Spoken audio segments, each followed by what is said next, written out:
अगर आप भी चाहते हैं कि एसएस फिल्म्स मोतिहारी के ऑडियो वीडियो सबसे पहले आप तक पहुंचे, तो इस चैनल को सब्सक्राइब करें और साथ ही बेल आइकन को दबाना ना भूलें। Presented by SS Films Motihari. Music by Saurabh Aishwarya.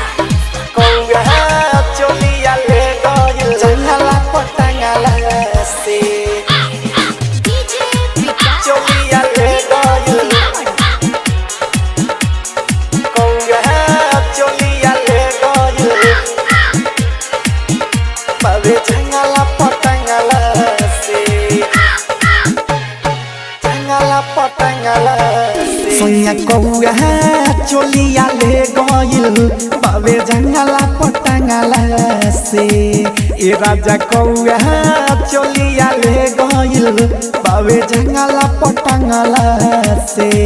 किले के उड़ता दिल तुड़ता, पोल के उड़ता दिल तुड़ता, नहीं देता बे मंगला से। ए राजा कौआ चोलिया ले गइल बाबे जंगला पटंगला से। ए राजा कौआ चोलिया ले गइल बाबे जंगला पटंगला से। कि दिल तुड़ता हो लेके उड़ता, हो दिल तुड़ता लेके उड़ता, नहीं देता बे मंगला से। ए राजा कौआ चोलिया ले गइल बाबे जंगला पटंगला से।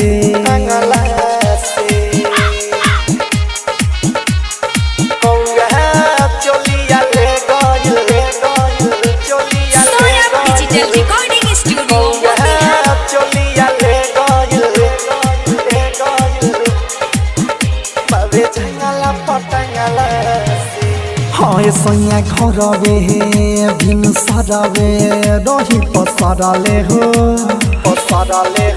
रही पसरले हो। अचकियाइल ना बुझाइल चुचाबा मरले हो चुचाबा मरले हो। हिले तबे महाजाए राजा झकी जंगला से, हो जंगला से। ए राजा जंगला से कि सोनिया घरवे भिन सरवे रही पसरले हो अचकियाइल ना बुझाइल चुचाबा मरले हो।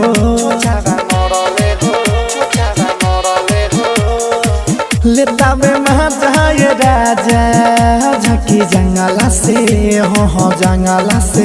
तो सुन जंगला से रूपवा निहारता पंख बरी मारता, देखता नी बंगला से। ए सोनिया कौआ चोलिया ले गइल बाबे जंगला पटंगला से। ए राजा कौआ चोलिया ले गइल बाबे जंगला पटंगला से।